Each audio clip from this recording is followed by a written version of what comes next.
ทางเป็นยังไงเนี่ยกระยากอยู่เนาะคือแต่ก่อนก่อยก็เป็นคือเข้าเลยปั๊บโอ้ตุ่มกบพี่น้องเอาอีกเลยพี่น้องกบอีกเลยเพราะว่าเพิ่นบ่เคยกินทุกคนพ่อแม่บ่เคยกินนะแล้วเดี๋ยวนี้หันบริจำหรือว่ากระตุกเดี๋ยวนี้โอ้ยใจรู้อันนั้นไอ้เซลซื้อได้ก่อนนะอินเซลบ่เซลขอบใจเด้อขอบมุกขอบใจให้หังให้มีให้ร่ำให้รวยเงินไหลเต็มกระเป๋าเขาไหลเต็มเฮือนเต็มซาม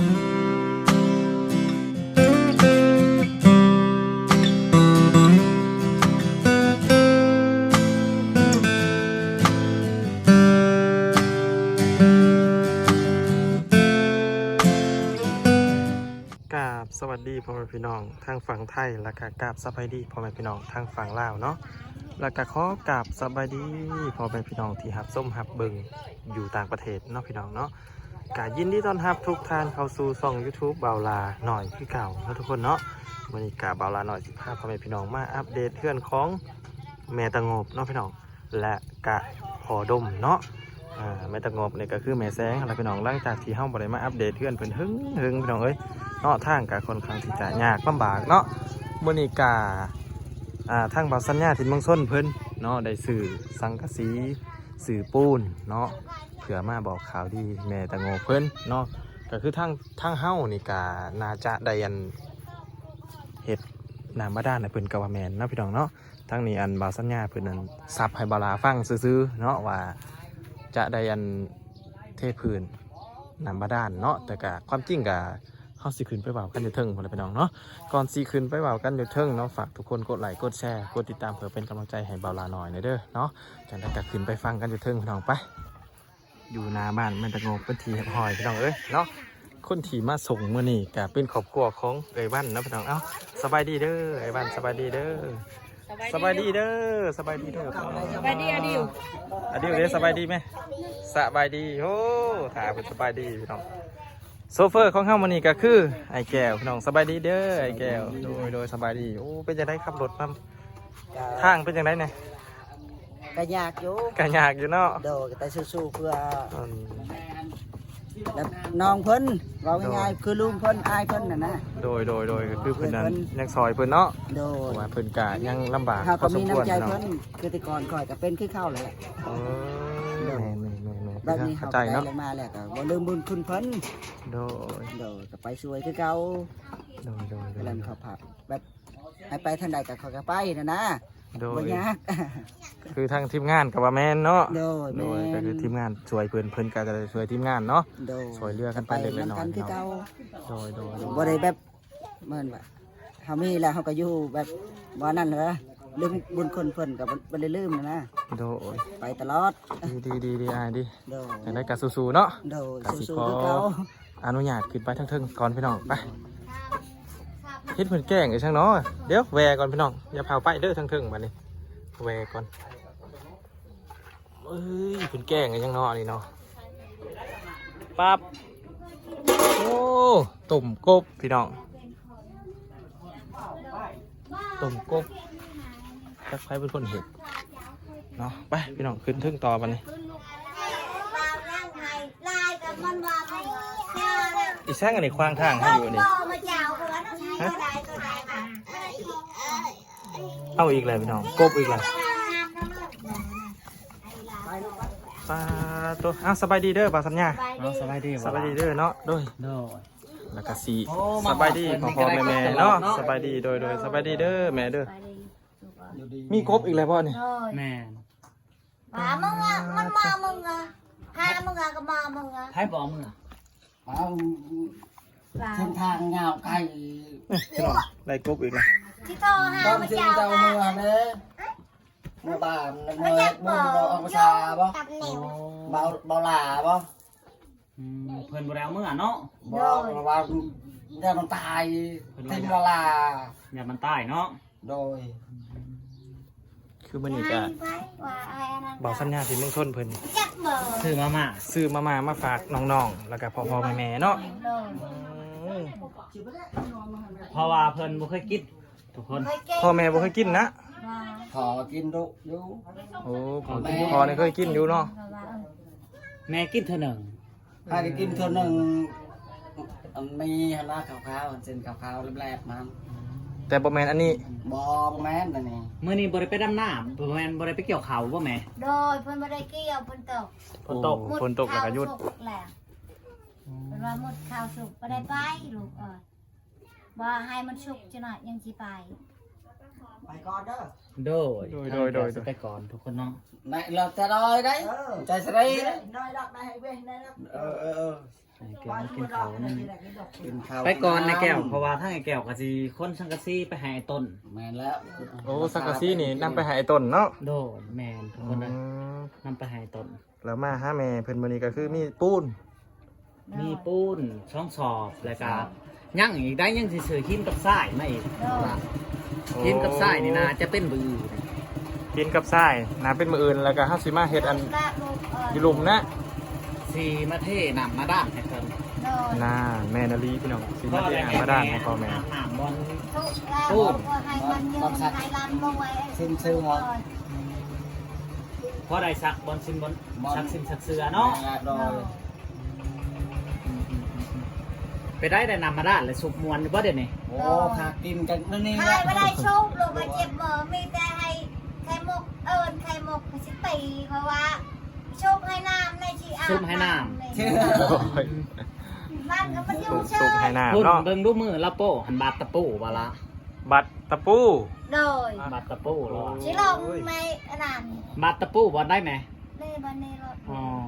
ต้นไข่ กะ เนาะ ใช้แหวนนี่มันกะแหวน โอ้ก็แวนเงินบ่นั่น บ้าละกองลูกหายให้ใครบอกว่าอ้าวใช้ในมือเจ้าแม่เอิญก็ไม่ใช่นี่ อืม เบิ้งนี่ โอ้ใส่แว่นทุกคน โดย บนอยู่บนเสา แว่น พี่ เล็ น้อง ดซื้อๆเนาะ โดย แต่ว่าแว่นเงินเนาะ แหวนเงิน ไปได้ไพโซลาเซลล์ cũng กลุ่มบ่ cũng หัวอยู่บ่แหละ huay phò huay vô anh cái nàng khai mốt mình xả สร้างยังพอ anh tăng tốt đây là สากโทรศัพท์บ่ เขาอีกบ่ต้องตก khao เป็นสากโทรศัพท์ก่อนเนาะกลุ่มอยู่เนาะบัดนี้เนาะ โดย ทับอิฐน่ะบ่กลุ่ม โดย เพราะว่ามัน có แห้ง phải ดิ là phòn โดย ลูกบอกไปพรสุดกุ้ม กลุ่มแจ้ง แจง แจ้งแล้วมันดับเอง มันดับ อยู่พุ่นได้แจ้งบ่อยู่พุ่นกะ แจงมด สั้น3 โมงมืดบ่ ทองมุกทองนี่แหละ เธอสี่โมง บอพอสี่ทองก็ถาม อื มด อันนี้สอดแจ้งทับเลยบาด อั นี้ นนี้โอ้ลงสบาย เขาไม่ได้มาจุดนั้นไพ่ประมาพอเขากัก เพื่อนเขาบ่มีไฟมืด ไพ่บ่มี อื กัน ม มา แต่เพื่อนพอนี้ยังแจ้งอยู่ แจ้งเขาได้ได้ อ่า เขาบอกจักได้พอใดนี่ลูกสื่อให้ได้เขาบอกจักนั่นกับระบาด แต่กี้หันเข้าแจ้งพอมืดเนาะ มด มืดตลอด คนในว่าในว่าบอกกับบรักของ แต่เกิดเป็นคนกับ อยู่จะชุ่มว่าลูกไปได้ชื่อหายปะล่ะว่าปะล่ะเอา ว่าจะไปหลักเอ้า โดย เขาจะว่าแบบนั้นละ บัดนี้เขาไพ่เขารับพอพุงตลอดเนาะ พุ่ง โดย พอปิ่นตัวนั้นปิ่นใส่เขาละ อืม โอ้บ้าหลับบ่อยมาเอามาไปใส่โอ้โหมันโดนบันดาลว่ะเขาคิดเห็นทุกอย่างคุณเจ้ากายาอุตสาห์คอยนะหมูเอ้ยไอ้น้องเอ้ยลูกหลานเลย เจ้าก็ยังเข้าหลักเอาบ่พอ เด็กน้อยเขาว่าวใส่หลักอันนี้ได้2-3 แสน อุ้ย เอาแล้วบาดนี้ มายาเด้อเด็กน้อย กว่าสิได้บ่แม่นง่ายๆเนาะ ง่ายๆเลยพอในโมมีได้ลุงในโมมีได้ ทุก จุดเจ้าเห็นบ่แต่เกิดเป็นคน ว่ากินนั่นนี่ข่าวเพราะว่า ไต่แบบหมูแบบ ก็ ปู ก็ แบ กิ บ นเพ นอ ราะ น ว่า ลง ไม่กีฬากินนั่นนี่เพราะว่ายังชิปลักข้างโมเฮ้ย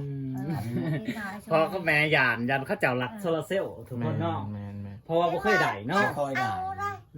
คันเขาอ่ะเขาเบิดอีก สิไปหาซะอีกสิไปได้ แต่เขาเบ้าดอกเขาเบ้า ว่า แล้วเดี๋ยวนี้หันบริจำหรือว่ากระตุกเดี๋ยวนี้ สั่ง โอ้ บ้าย บ่ บ่จำบ่ได้จำกันนี่ ขอบใจเด้ออันนั้นไอ้ที่เซลบอก ซื้อได้ก่อนนะ อินเซลบอก เซล ขอบใจเด้อแต่เอาไม่ถ้าเห็น ฮัก โด กระ ย เทียม โดย สว่างมือนี่แหละ ขอเพิ่นว่าอีดีเซลพี่น้อง เออ เนาะ เซลห้าใดอีดีเซลเนาะ โดย จะได้กับขอบขอบใจผู้ใหญ่ที่ซื้อให้เนาะพอเนาะ โดย ขอบมุกขอบใจให้หังให้มีให้ร่ำให้รวย เงินไหลเต็มกระเป๋าเขา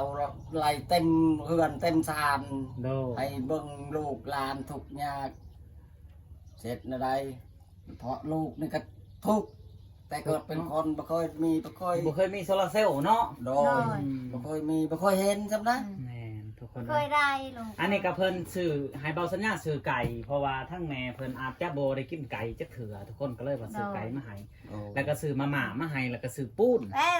เป็นกับลูกสาวเชียร์มึงก็ว่ายามึงได้ชาติได้ไว้ให้คอยได้ว่ะ ลูกสาวแต่ใช้อย่างใด มันเอาไม่พัวอยู่ผลมันไปปะมันมือช่างเถื่อเนาะช่างเถื่อแล้วคอยไล่อะมึงอะ เพิ่นอยากได้สา ให้ ด เว้า นะ ความเว้าทอยความเฮ็ดทอยความกับเคยกับอดีตดอก โอ้ พอนี่บ่มีไปสั่งบ่เฮ็ด บ่เว้าเรื่องเพิ่นบ่เว้าเรื่องเพิ่น บ่ลูกนี่ปะคอได้ลูกเอ้ยเราปะให้ตัวนี้ลูกสาว โอ้ขอนำลูกสาว โอ้ย มันมาให้มันเชียร์มึงอะมึงตามมึง โอ้ อะว่ะ ยบ่ลูกเอ้ย ชาติอันเดียว อันเดียว ลูกก็อยากเอาเมื่อซ้ ไปนอนกับพัวกับลูก ำศาสตร์พื้นนี่ทุกคนเนาะก็คือทั้งลูกเพิ่นไปเอาพัวแล้วก็อยากเอาศาสตร์เมื่อนี่ศาสตร์ของลูกเพิ่นพ่อกับแม่ข้อไว้ว่าให้พ่อแม่ซาว่าศาสตร์พื้นเดียวนี่เนาะ โดย เท่าไรศาสตร์อะไรคะ อยากลูกชั้น8บ่ชั้น5บ่ โอ้ โอตะกี้หันเป็นสาดลูกเจ้าเนาะ แม่นแหละ อืม แล้วลูกจะเอาเมื่อ อันนี้ก็ว่ามัน เมื่อ แล้ บั ว ด นี่ลูก หลบ เอ้ย หาผัวแล้วมันจะ ก็มันแล้วนี่ อืม แม่น คือผมลูกสาวเพิ่นเนาะ โดย Dạ, แล้วเราจะเอาเมื่อเนาะ เชียร์มึงอะห้ามึงอะก็ว่า โอ้ขอมาเฮ็ดแบบนั้นนะลูกผมมีบอล อีนางไข่มุกว่าห้ามึงอะแม่ของมันมันของคอยตามไข่มุก มันจะก็เอาแล้วก็ของมัน ห้ามึง จะเสียไปแล้วเนาะ โดย ตกใจมันพอกันนี่ทุกคนเนาะ มันว่ามากับความมึงอะเด้อช่างอ่านนะมึงมึง อื อะ ม ก็ว่า อืม ให้มันก็ว่า ตกใจเนาะ นี่นะสนใจน้ำกบนี่ผู้ใดเป็นคนไปเหยื่องอีก โอ้ พอไปเหยื่องอีก ย เอามึงเอารถลูกเออเอามึงเอาหมด อันนี้นี่พอไปเหยื่องจักมืออันนี้บ่ ไปคืนนี้ไปตลาด อันนี้นี่ได้ นี่หันในร้าน มันตก คันค่ายนี่โลเท่าไรพอคันค่ายนี่ 50,000 โอ้ยคันพอไปจับบันนี่ค่ายได้พอเพื่อได้เงินเด้อ อันนี้ประมาณ2โลเนาะ มึงกิน นี่ประมาณ2โลขึ้นว่า สุดได้ก็ให้แต่ลูกเอาไปกิน มาขาย ได้แล้วได้แสนหนึ่งถ้าเกิดเราไปขาย มาเอามึงเอารถจิหน่อยเอามือกินรถดูอ่ะประมาณ บอกแล้ว นั้ เนาะ น โดย จะไปคนเอาไว้ค่าย กินลูก พอได้เงินซื้อหันซื้อนี่เนาะ มึงเอามึง จังหน่อยสิมาม่าเด้อจังหน่อยเด้อ โดย นี่มาม่าทุกคน อันนี้ก็ ลูก 50หม แม่ อ นา ทุกคน เชียวมึงอะไรมันมาก็คายเลย เลย ไป ว่า มึ เนาะ งเอาเราไปจะเอาว่ะ มึงจะ อันนี้จะเป็นของไทยนี่ทุกคนเนาะแต่แม่เพิ่นบ่เคย ยำจัม กิน โบ้เนาะแม่หันเคยกินแต่เมียนข้าวๆฮัน โดยโดย แซ่บได้แม่ หาไว้กินกับข้าวก็ได้ โดย ยำ ยำ โอ้ยโดยยำ โอ้ย แม่นี่เพ้ออันขีบไม่ทูบ่เป็นสำเร็จนี่เนาะ หมกโอ้ยแล้ว แล้วบ่พอเป็นบ่พอ พอเลยกับบูด กินไม่กินกะหะอะไรดีปานดี กินมันกี่รอห่ออ้าวได้จังหวะห่อ เอา ใช่ ขาขอ ค่าข้อ ที่รอ ห่อเนาะ ค่าข้อ จนจะตาย กิน เวลา ผัก เจอเลยครับว่ามาได้ละลูกเอ้ ผัก ย สั่งเขาดูกันซีเมนต์นั่นผักสั่ง ค่ะ ผักคา อืม ก็คาอยู่แค่บักกืนมันไม่ได้ออกแต่แขว อืม อ๋อโอ้ยพูดลงน้องบัว กับแม่เยอะไปคาเขา อยู่เมืองชนนี่ จะไปข้อข่าว โดย บ่เว้าดูอันประมาณว่าบ่อื่นบ่ฮื้อนี่บ่ได้ไปหาเกี่ยวบ่ โดยไม่ได้ไป มองอันนี้แล้วหรอ หมดข้าวกินอันนั้นข้าวสุกแล้ว ยานพอ มืดข่าวสุก โดย แล้วก็ยันพ้นตก บ้า พระเจ้าเข้าหันยานฝนตก อ๋อ ข้าวแล้วข้าวชุบ บ่บนชุดเจ้าไปนี่หมดแล้ว ยังข้าว แต่ว่ายังเจ้าอื่น เจ้าอื่น เออ เจ้าอื่น โดยยังเจ้าอื่น แจงเขาก็เยอะ แต่ว่าเจ้าอื่นยานพ้นเนาะยังบ่ทันเกี่ยว ยานพ้น ไปหาเกี่ยวตลอดเลยยามนี่เนาะ ไป โด ไป ย ตลอดเนาะ ไปบุญในฮอดบนเขาไม่ทั้งหลินนั่นด้วย แล้วคอยเกี่ยวข้าว คือกลางเว้นนี่แม่ไปหาเกี่ยวข้าว แม่ท้องเล่นจุดซุ่มเนาะ แม่ได้ดอย เชื่อผ้ากำลังจัวนั่นแล้วให้ อืม ลูกเอ้ย ได้ยินอยู่เพิ่นว่า ทำโลดคันวานัน มีแต่ของเขา เออ ซ้ำแหม่ซ้ำ คนให้ ซ้ ลูกเอ้ยอันเดือกไปดูไอเชนปีองปังนะอันตาอันเดียวไปดูอันมา ำไปเขาไม่ได้ปะไม่ได้ทิมเขาก็เบิ้ง โอ้ แง่งอยู่ โดยผู้ที่บ่าวสัญญามาสุดหนาสิเอาสินมาผากแม่เด้อ โดยลูกเอ้ย สิ้นทุกคนเนาะ ลูกอ้ย นั่นแหละเฮากับพ่อมีอยู่สินในเรื่องทุกคน ก็ได้ไว้ช่วยไปเจอคนเจ้าอยากจะ อืม ไปน่ะลงเท้าก็ได้ อ๋ออีช่างอันนั้นสิอ่างเสือเขาสื่อให้บ่ โดย ใครสื่อให้ เบาลาเด้ โอ้บ่ลาสื่อให้ โดย บ่ นี่พอตัว ทุ นี้ กคนดีใจเนาะ ตัวนี้กับ บ่ลาใส่บุญเพิ่น ลายฉัน ไปช่วย คู่หนึงอ๋อ อืมพอกระไดบ่ นี่เด้ตัวนี้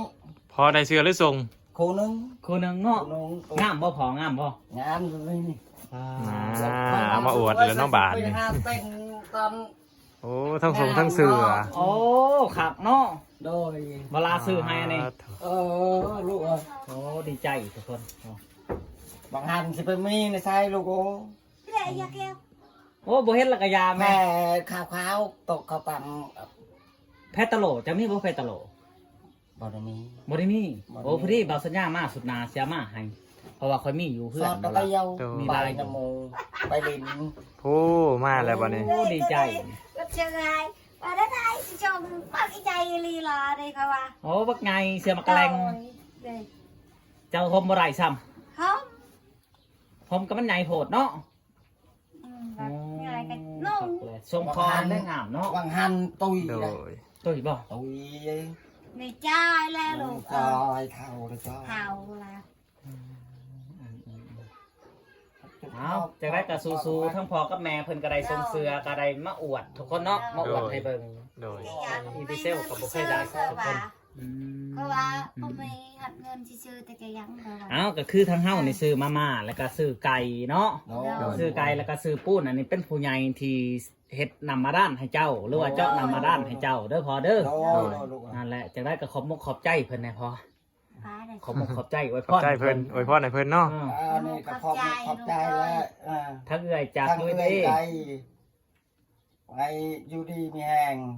อายุมัน ให้ ยืน มันควันเงิน ให้ลำให้รวยทุก คิดแนวใดให้ใดแนวนั้นเลยเอ้ยเอ้ย ดู ตอนนี้ต่อไป